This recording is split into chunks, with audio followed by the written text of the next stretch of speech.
मनुष्य देह की भूख है भगवान, और भगवान की भूख है प्रेम। भगवान के प्रेम के भूखे हैं भगवान। और प्रेम तब प्रकट होता है जब सर्वत्र से मन हटाकर एकमात्र भगवान में लगा दिया जाए। सर्वत्र से मन तभी हटता है जब खूब सत्संग सुने और ये विवेक जागृत हो जाए कि हमारी मांग भगवान है, ना कि संसार। प्रेम एक ऐसी विलक्षण चीज है जिसकी आवश्यकता चराचर सबको है। एक होती है आसक्ति और एक होता है प्रेम। किसी से जब अपने स्वार्थ को रख करके हम स्नेह करते हैं तो उसे आसक्ति कहते हैं। अपने स्वार्थ की पूर्ति के लिए दूसरे से जो स्नेह किया जाता है उसे कहते हैं आसक्ति। राग, काम, मोह, वासना, इच्छा, चाहत जो पतन करने वाली है, नरकों में ले जाने वाली है। और जो सामने वाले को सुख देने की इच्छा से आसक्ति की जाती है उसे कहते हैं प्यार, उसे कहते हैं प्रेम। सामने वाले से सुख लेने की इच्छा से जो स्नेह किया जाता है उसे आसक्ति कहते हैं। वही काम कहलाती है, वही राग कहलाती है, वही मोह कहलाती है, ये नरक ले जाती है। और जब सामने वाले को सुख देने की हमारे अंदर स्नेह वृत्ति होती है उसे कहते हैं प्रेम। सुख देने का भाव प्रेम कहलाता है। आसक्ति में लेना, काम में लेना, राग में लेना और प्रेम में देना, प्राण दे देना, तन मन दे देना, सब भाव। दूसरों को सुख देने की केवल भावना मनुष्य शरीर में बनाई जा सकती है, अन्य किसी योनि में नहीं। भगवान ने मनुष्य को इतनी सामर्थ्य दी है कि वो भजन से दुनिया मात्र का कल्याण कर सकता है। एक भजन करके पूरी दुनिया का कल्याण कर सकता है, इतनी सामर्थ्य दी है। अपना कल्याण कर ले ये तो बात सहज है, पूरी दुनिया का कल्याण। सात सा लोकांतारयति। इतना ही नहीं, मनुष्य शरीर भगवान की आवश्यकता की पूर्ति कर सकता है। भगवान की आवश्यकता की पूर्ति जब हम भाव में भरकर भगवान को भोग लगाते हैं, भगवान को शयन कराते हैं, भगवान को उठाते हैं, भगवान को, तो मानव शरीर के द्वारा भगवान की आवश्यकता की पूर्ति। भगवान की क्या आवश्यकता है? भाव। भाव का भूखा हूं मैं, भाव ही एक सार है। भाव से मुझको भजे तो भाव से बेड़ा पार है। भाव बिन सुनी पुकारे मैं कभी सुनता नहीं। भाव पूरी तेरी ही करती मुझे लाचार है। भाव का भूखा हूं मैं। भगवान की आवश्यकता है भाव, और ये भाव मनुष्य शरीर में ही भजन करके बनता है। मनुष्य भगवान की आवश्यकता की पूर्ति कर सकता है, अपने या संसार की तो बात जाने दो। यहां तक कि वो भगवान का बाप बन सकता है। भजन करके जब वात्सल्य भाव आया तो भगवान पुत्र बन गए और वो पिता बन गए। मां बाप बन सकता है, भगवान का बाप बन सकता है मनुष्य शरीर। कितनी बढ़िया बात कह रहे, भगवान का बाप। देखो दशरथ जी, नंद बाबा, वसुदेव जी, बहुत से ऐसे महापुरुष हुए जो भजन के प्रभाव से भगवान को पुत्र रूप में पाया। करदम जी, जिनके पुत्र भगवान कपिल देव जी हुए। यहां तक कि जगत गुरु भगवान का गुरु बन सकता है। संदीपनी जी, विश्वामित्र जी, वशिष्ठ जी, ये मनुष्य शरीर प्राप्त करके भजन के प्रभाव से भगवान के गुरु बने। भगवान का मित्र बन सकता है। अष्ट सखा भगवान के, और सखा भाव वाले मनुष्य शरीर में ही तो सखा भाव किया जाता है। और भगवान का इष्ट भी बन सकता है। सबके इष्ट भगवान, और भगवान का इष्ट बन सकता है। अर्जुन जी से भगवान कहते हैं इष्टोष में दृढ़ मिति, तू मेरा निश्चित इष्ट है। अर्जुन से कहते हैं जैसे पुत्र अलग हो जाए तो माँ बाप चाहते हैं कि वो हमारे पास आ जाए, ऐसे ही जीव जब भगवान से विलग होकर माया में चला गया तो भगवान की चाहत हो गई कि लौट आवे, हमारी माया से हटकर लौट आवे। तभी कहते ममई वांशो, तू मेरा अंश है, आजा मन मना भव मद भक्तो माध्यादि माम नमस्कुरु। सुन ही नहीं रहा, भागा चला जा रहा है रुपया पे, प्लानिंग पे प्लानिंग चल रही दिमाग में, जिसके देखो उसके प्लानिंग चल रही दिमाग में, सब उन्नति में लगे हैं और मर गए चले गए। फी जन्म में भी प्लानिंग है, प्लानिंग है सैकड़ों जन्मों की, ऐसा लगता है। इतनी मोटी सरिया लगाओ, गिरने ना पावे मकान, कम से कम 200 वर्ष चले, और अपना भरोसा नहीं है कि संध्या के इनकी लड्डू बटेंगे कि संध्या का भरोसा नहीं। मोटी सरिया, इंगल इतना मोटा, मतलब ऐसी बिल्डिंग बननी चाहिए अद्वितीय, और मरने का ठिकाना नहीं। बहुत भ्रम में फंसे हुए हैं, बहुत भ्रम में। जीव भगवान से जब से विमुख हुआ तो भगवान ललचाए खड़े हैं। जैसे माता पिता का लड़का कहीं चला जाए तो हमारा लड़का वापस आ जाए, ऐसे भगवान मना, आ जाओ तुम हमारे पास आ जाओ। भगवान की भूख है कि तुम भगवान की तरफ चलो। इस भूख की पूर्ति हर मनुष्य कर सकता है, दूसरे शरीरों में नहीं हो सकती। मनुष्य ही भगवान से प्रेम कर सकता है, भजन कर सकता है, देवता लोग नहीं कर सकते। देवता तो केवल भोग भोग सकते हैं बस, भजन करके नया कर्म नहीं कर सकते। कितना दुर्लभ, तभी कहा बड़े भाग मानुष तन पावा, सुर दुर्लभ सदग्रंथन गावा।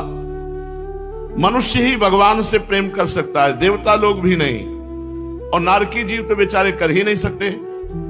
84 लाख योनियों वाले जीवों को पता ही नहीं है कि भगवान से भी है, उनसे प्रेम करना है। भैंस को पता है भगवान है, गधे को पता है, सुअर को पता है, किसी को पता ले, मनुष्य शरीर में ही। तभी गोस्वामी जी कहते तिनते खर सूकर स्वान भले, उनसे गधा कुत्ता सुअर अच्छे, जो मनुष्य शरीर प्राप्त करके भगवान का भजन नहीं कर रहे, उनसे वो अच्छे हैं, क्योंकि वो कभी ना कभी मनुष्य बनेंगे भजन। ये मनुष्य बन करके अपना जीवन बर्बाद कर रहा, नीचे की योनियों में चला जाएगा। अन्य योनियों में 83,99,999 योनियों में ये निर्णयात्मक बुद्धि नहीं कि मुझे क्या करना चाहिए क्या नहीं करना चाहिए, भगवान का भजन भी करना चाहिए, भगवान की प्राप्ति करना चाहिए, ये सब नहीं है। वहां तो प्रारब्धानुसार बस फिट है उतना ही वो करेगा जितना प्रारब्ध है। इतना ऊंचा अधिकार मनुष्य शरीर को प्राप्त है, और फिर भी मनुष्य दुख भोग रहा है। बड़े भारी आश्चर्य की बात है, इतना अधिकार प्राप्त होकर मनुष्य शरीर में वो दुख भोग रहा है। होश ही नहीं है कि मेरे में कितनी योग्यता है। भगवान ने सबसे बड़ी योग्यता मनुष्य शरीर को दी है। ऊंचे से ऊंचा बन सकता है मनुष्य, यहां तक कि भगवान का मुकुट और मुकुट की मणि बन सकता है।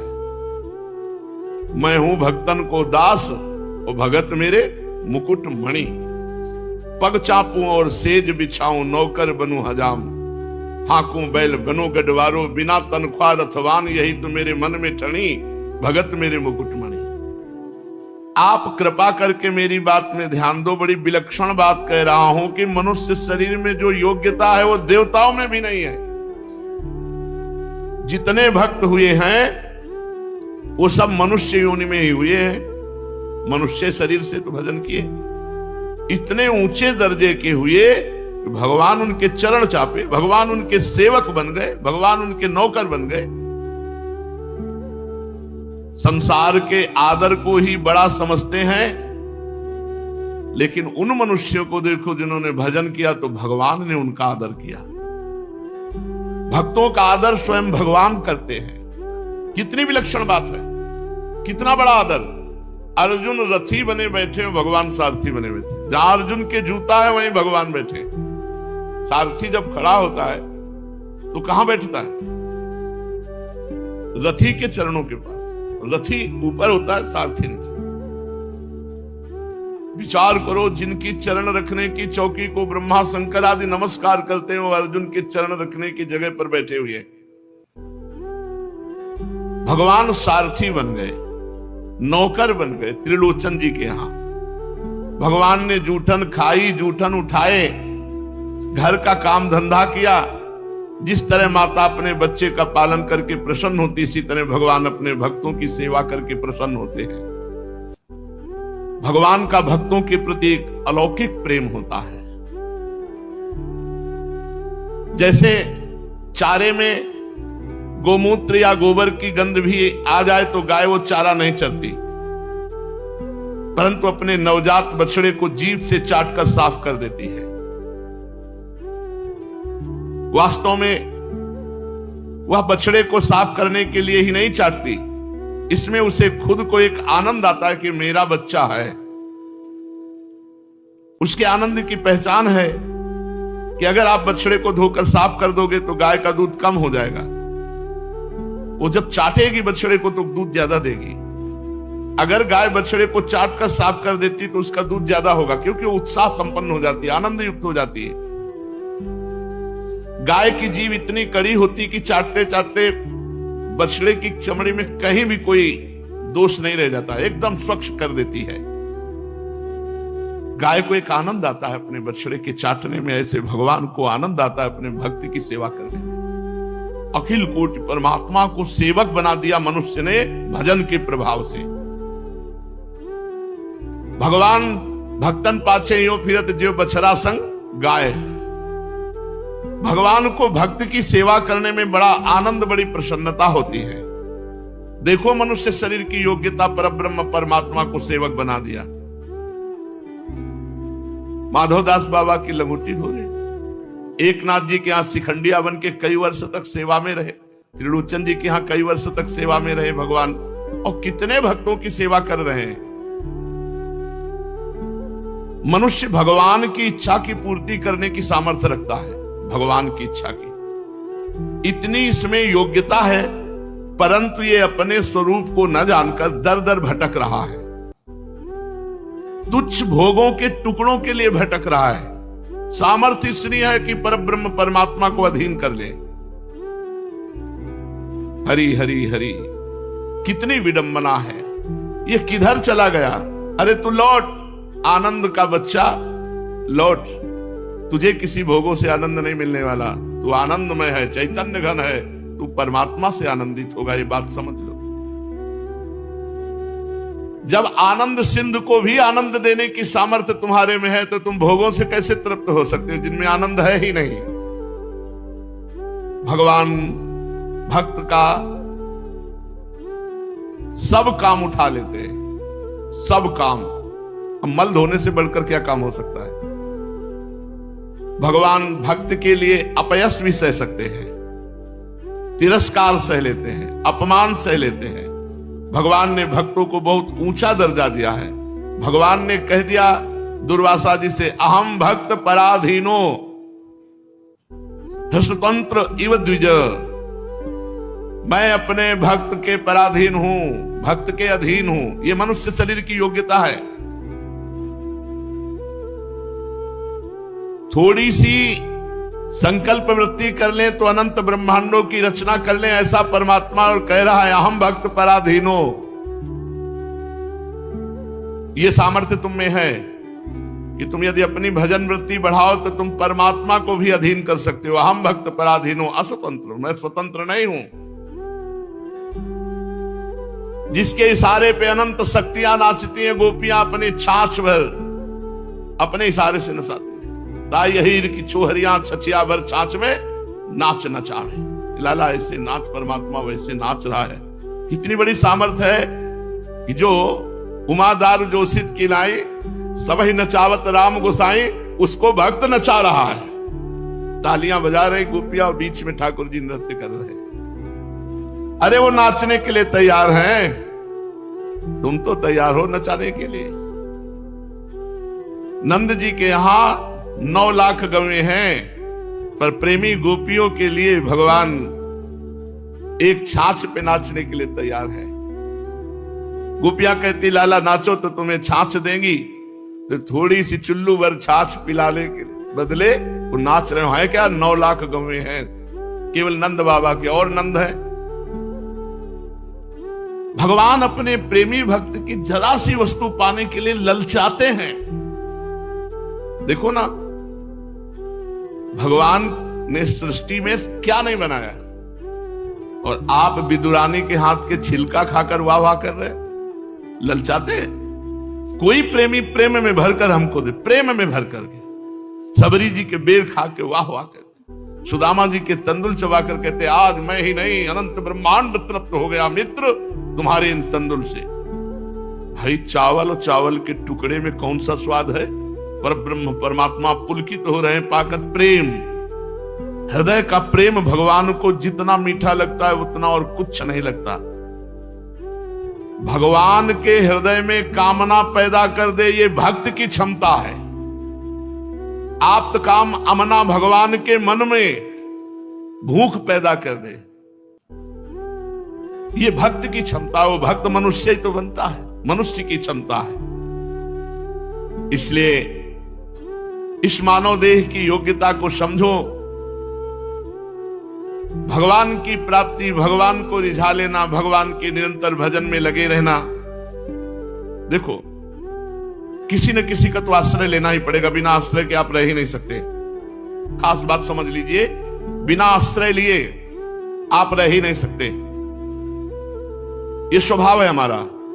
सबका आश्रय छोड़ दो तो शरीर का आश्रय ले लोगे अपने, बिना आश्रय के नहीं टिक सकते। मनुष्य का स्वभाव है किसी न किसी का आश्रय ले लेना। जीव मात्र आश्रय से जीवित है, किसी न किसी को आधार बनाना चाहता है। ऐसा स्वभाव क्यों? क्योंकि वो परमात्मा का अंश है। परमात्मा का अंश अन्य आश्रय से सुखी नहीं रह सकता। बहुत ध्यान देना, तुम भगवान के अंश हो तो अपने अंशी भगवान के आश्रय से ही सुखी हो सकते हो। स्त्री पुत्र परिवार रुपया पैसा इसके आश्रय से नहीं। जब तक ये परमात्मा का आश्रय नहीं लेता तब तक किसी का भी आश्रय ले ले सुखी नहीं होगा। चलते हैं परमात्मा के मार्ग में, परमात्मा न जाने कहां भूल जाते हैं, फिर वही घूम के माया आ जाती है। बड़ा विचित्र खेल भगवान का है। दौड़ लगाने की कोशिश करते हैं भगवान की तरफ, वो पैर बढ़ जाते हैं माया की तरफ। बड़ा विचित्र है, बहुत विचित्र है। जब हृदयों की बातें सुनो तब लगता है अरे भाई कहां तुम्हारा मार्ग इधर, तुम कहां भटक के उधर पहुंच गए हो। गर्व है उधर पहुंचने में गर्व है। परमात्मा प्राप्ति के बिना परमात्मा का अंश किसी का भी आश्रय ले ले, कभी वो शांत आनंदित होने वाला नहीं। तभी अनेक आश्रय क्यों ले रहा है? लेना चाहिए भगवान का आश्रय और दूसरी चीजों का आश्रय ले रहा है। आश्रय का मतलब समझते हो? भरोसा, सहारा, आधार। अमुक ऐसे आश्रय लिए हुए, कितने आश्रय लिए हुए हैं। धन का आश्रय ले लेता है, परिवार का आश्रय ले लेता है, विद्या का आश्रय ले लेता है, योग्यता का आश्रय ले लेता है, बल का आश्रय ले लेता है। पर ये आश्रय, कोई भी आश्रय टिकते नहीं, काल के एक तमाचा में सब नष्ट हो जाते हैं। आश्रय तो केवल भगवान का लेना चाहिए, ये बात समझ लो। कोई भी आश्रय नहीं टिकेगा, आश्रय टिकेगा तो एकमात्र भगवान का। दूसरा आश्रय छोड़ दो, नहीं काल छुड़वा लेगा। अंत तो त्यजेंगे पामल, सब छोड़ देंगे, तू न तजय वहीं ते। जैसे अंदर से आश्रय होता है, अंदर का आश्रय होता है, ये अंदर का आश्रय होता है। कभी जरूरत पड़ी तो वो व्यक्ति है, कभी जरूरत पड़ी तो बैंक बैलेंस है, कभी जरूरत पड़ी तो वो पदाधिकारी है। ये अन्य जो अंदर से आश्रय भगवान का नहीं। अंदर से भगवान का आश्रय हो, बाहर से व्यवहार हो, कोई हानि नहीं है। बाहर से हम केवल नाटक कर रहे हैं व्यवहार का, अंदर से भगवान का आश्रय है। नाते ने राम के मनियत से जान लो, कोई हानि नहीं। लेकिन हम अंदर से आश्रय रखते हैं जगत का और बाहर से व्यवहार करते हैं भगवान से। तन मन धन सब तेरा स्वामी, सब कुछ है तेरा। कितना बढ़िया। ओम जय जगदीश हरे में नहीं गाया जाता? तन मन धन सब तेरा स्वामी, सब कुछ है तेरा, तेरा तुझको अर्पण क्या लागे मेरा। ओम जय जगदीश हरे। कितना बढ़िया समर्पण है इसमें। क्या लागे मेरा, नाथ सब आपका है, सब कुछ आपको समर्पित है। यह है व्यवहार और अंदर से भरोसा और आश्रय। और जब नाथ कुछ अपना लेना चाहे तो फिर देखो हमने क्या बिगाड़ा था भगवान का, जो हमारा ये कर दिया वो कर दिया। तुम्हारा बचा क्या? तुमने तो सब कुछ समर्पित कर दिया था, तन मन धन सब। ये है वो वाणी से, व्यवहार से भगवान से ऐसा कहता है। अंदर से आश्रय जगत का रखता है भक्त का, बाहर व्यवहार रहता है जागतिक और अंदर आश्रय रहता है भगवान का। यदि दूसरा आश्रय छोड़ दो तो अभी आनंदित हो जाओ। केवल भगवान का। आश्रय की पहचान कैसे होती है? ये आपका आश्रय क्या है? भारी विपत्ति का समय आया, आपका मन कहां गया? सबसे पहले कहां गया? श्री जी पर। आपका आश्रय श्री जी है। अगर किसी व्यक्ति वस्तु स्थान पर गया तो आपका आश्रय पहले वो है। जब सब जगह से ठोकर खा लेगी तो भगवान तो है ही है, लेकिन आश्रय क्या है इसकी पहचान जब आपके पास कोई दुख कोई विपत्ति आवे और जहां मन जाए वही आश्रय है। या कोई सुख संपत्ति आनंद की बात आई तो सबसे पहले मन कहां गया? श्री जी पर। तो श्री जी आश्रय है। ये तो हमारी लाडली जी की कृपा से सब अच्छा हो रहा है, और बुरा हुआ तो श्री जी की तरफ। अच्छा में या बुरा में, दोनों में श्री जी की तरफ जब मन भागता है तो मानो कि अब श्री जी आश्रय है। अगर कोई वस्तु व्यक्ति, फोन लगाओ, गया वो आश्रय फोन पे, वही फोन में हमारी लाडली जी जैसा। और हमने देखा है श्री जी का आश्रय है तो अगर 2 मिनट लेट हो जाए तो जीवन खतरे में पड़ जाए। ऐसी ऐसी हमने घटनाएं देखी। केवल भगवद आश्रय से तुरंत बचाया गया। तुरंत स्पष्ट दिखाई दे रहा 100% केवल भगवान ने बचाया। कहीं 1% किसी व्यक्ति की गुंजाइश नहीं। हमने अपने जीवन में देखा। पराधीनता बड़ी पसंद है जीव को। रुपए की अधीनता, स्त्री की अधीनता, पुत्र की अधीनता, मकान की इतनी पसंद है पराधीनता कि अगर स्वतंत्रता उसको दिलाई जाए तो नहीं स्वतंत्रता। वामदेव जी महाराज अपनी मंडली के साथ भ्रमण कर रहे थे तो एक बूढ़े को जूते से मार रहा था एक जवान। उन्होंने देखा है, वो मार कर घर गया तो गए, बोले बाबा ये कौन मार के गया? बोले हमारा बड़ा लड़का था। अरे बोले छोड़ो वृद्धावस्था, चलो मंडली के साथ बढ़िया खाने पीने को, खूब नाम कीर्तन भजन साधन। बोले तेरे को परेशानी क्या है? मेरा लड़का मेरे को मारा, तू भाग गया। पराधीनता, जूता खाना पसंद है लेकिन भगवान के मार्ग में जाना नहीं। भगवान शंकराचार्य जी ने देखा कि 2 मछुआरे ऐसे बैठे हैं बंसी डाले हुए। उसे बंसी कहते, बजाने वाली बंसी नहीं, मछली पकड़ने वाली को बंसी, बंसी तो कहते हैं। तो वो ऐसे रस्सी में चारा लगा के ऐसे कांटे में डाल देते, और जहां हिला तो समझ गए मछली पकड़ लियो। ऐसे किए, उनसे पूछा कि कितने रुपए कमा लेते हो दिन भर? तो उन्होंने बताया कि परिवार चलाने के लिए कुछ आ जाता है। तो भगवान शंकराचार्य जी ने कहा चलो मठ में, दोनों टाइम भोजन करो, नारायण नारायण नाम का कीर्तन करो, तुम्हारे पूरे परिवार के लिए कपड़ा लत्ता भोजन की सब व्यवस्था हो जाएगी, इतना रुपया दे दे। ले आए, बैठाल करके बोले नारायण नारायण नारायण नारायण ऐसा कीर्तन करो। थोड़ी देर में लौट के आए तो देखो गायब है। ठीक है, तो देखा वो मछली मार रहे। तो कहा भैया तुम नारायण नारायण में लगा? तो बोले लगे अब चले, बोले हम अपनी मछली मार के जिएंगे, वो हमें नारायण ना। जीव स्वतंत्रता स्वीकार ही नहीं करता, वो परतंत्रता में सुख पाता है। दूसरे विषयों का आश्रय लेने से हमारे को दुख प्राप्त होता है और भगवद आश्रय लेने से हमारे को सुख प्राप्त होता है। तो अब लगता है कई लोग प्रश्न करते हैं, कई लोग कहते हैं मतलब जैसे उनकी पत्नी डिवोर्स दे दिया, या मतलब ऐसे यार भगवान से प्रेम करो। नहीं, भगवान कोई अकेलापन की दूरी होगी जब पत्नी होगी या कोई मित्र हो या कोई, वो बाहरी आश्रय लेना चाहता है। और जितने संत महात्मा हैं सब अकेले ही तो हैं। नहीं, भगवान का आश्रय है तो देखो कितने मस्त रहते हैं। और भगवान का आश्रय नहीं तो आप परिवार का आश्रय लिए। एक तो आया था कह रहा, बोले हमारी मतलब जिससे दोस्ती थी लड़की से, वो दूसरे से ब्याह कर लिए, अब हम जी नहीं सकते उसके में। हमका ऐसा प्यार जिंदगी हो गई, भगवान से नहीं हुआ। जिंदगी हो गई माला घुमाते हुए, ऐसा प्यार नहीं हुआ कि हम उनके लिए जान दे दें, उनके लिए प्राण दे दें। आज तक ऐसा प्यार नहीं हुआ, दुर्भाग्य। और लोग कैसे प्यार कर रहे हैं कि उसका ब्याह उससे होने जा रहा है जिससे वो प्यार कर रहा है, तो प्राण त्यागने के लिए तैयार है। अरे इससे थोड़ा सा यार, इतना किनका भगवान की तरफ कर लियो तो निहाल हो जाओगे। इतना कि भगवान अगर ना मिले तो फिर अब हमारे प्राण छूट जाएंगे, ऐसी व्याकुलता आ जाए। वो रो रहा था, बैठे आंसू चल रहे थे।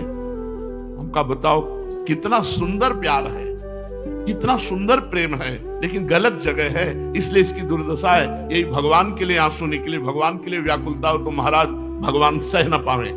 भगवान का हृदय बहुत कोमल है, बहुत कोमल। कुसुमादपि कोमलानि, फूल से भी अधिक कोमल है। और जो भगवान से द्रोह करता है, भगवान की आज्ञा का उल्लंघन, तो वज्रादपि कठोरानि, वज्र से भी अधिक कठोर हृदय भगवान का हो जाता है। ये बात सबके दिमाग में रहती है कि भगवान से निर्वाह थोड़ी होगा, निर्वाह तो पत्नी से होगा, परिवार पुत्र से चलेगा, परिवार का पोषण रुपए से होगा, भगवान से हो जाएगा। और ये पता नहीं कि भगवान ही सब कुछ बने हुए हैं, सब कुछ भगवान से है। कुछ ना हो तो भगवान के हम वृंदावन आए थे तो कुछ नहीं था, कुछ नहीं, एक मित्र नहीं, किसी से परिचय नहीं। पूरे पहली बार जिंदगी में आए थे, एक रुपया नहीं, एक स्थान नहीं, किसी से कोई परिचय नहीं, केवल भगवान का आश्रय। देखो हर समय अपार आनंद रहता है हृदय में, हृदय में अपार आनंद। किसके? भगवान के भरोसे से, जगत के भरोसे से नहीं। अगर जगत का भरोसा हो जाए तो अभी जलन पैदा हो जाए, भगवान का भरोसा है तो हृदय शीतल आनंदित रहता है। ये भाव छोड़ दो कि केवल भगवान के आश्रय से क्या काम चल सकता है। केवल भगवान के ही आश्रय से काम चलेगा। जो चाहिए वो सब सबके दाता हैं, सबके स्वामी हैं। जो चाहिए, अरे आज पक्का मानो, तुम्हारे लिए तुम्हारी पत्नी बन के वही बैठे हैं, तुम्हारे पुत्र रूप में वही। मत्ता परतरम नान्यत किंचिदस्ति धनंजय। जब भगवान अर्जुन से कह रहे हैं, हे धनंजय, मेरे सिवा किंचिन मात्र कुछ नहीं, तो मैं तो फिर पत्नी कौन है? वही तो है। पुत्र कौन है? वही तो बने हैं। बस यही बात समझ लेनी, भगवान के आश्रय से ही परम सुख, जगत के आश्रय से ही दुख। जब तुम गाढ़ी नींद में होते हो तब किसका आश्रय लेते हो? गाढ़ी निद्रा में होते हो तो किसका आश्रय लेते हो? उस समय किसी का आश्रय नहीं रहता, किसी का आश्रय नहीं रहता तो परमात्मा का आश्रय रहता है अपने आप। जब किसी का आश्रय नहीं रहता तो परमात्मा का आश्रय रहता है। एक बेहोशी, उस समय किसका आश्रय रहता है? किसी का नहीं। घोर अज्ञान बाल्यावस्था, छोटा बच्चा जिसको कुछ ज्ञान नहीं, किसका आश्रय रहता है? ये हमें लगता है कि हम बिना आश्रय के जी नहीं सकते संसार के। तो सोचो, नींद में जब आप होते हो तो किसका आश्रय होता है? बेहोशी में होते हो किसका आश्रय होता है? अबोध बच्चा किसका आश्रय होता है? भगवान। भगवान। ऐसे अगर हम जागृत में किसी का आश्रय न ले, न रुपए का, न पैसे का, न व्यक्ति का, न वस्तु का, एकमात्र भगवान का आश्रय। किसी का आश्रय न ले तो भगवान का आश्रय अपने आप हो जाएगा। जैसे किसी के नाम जमीन ना हो तो सरकारी जमीन अपने आप सरकारी है वो, ऐसे किसी का आश्रय न हो तो हृदय भगवान के आश्रित हो जाएगा, वो भगवान का आश्रय माना जाएगा।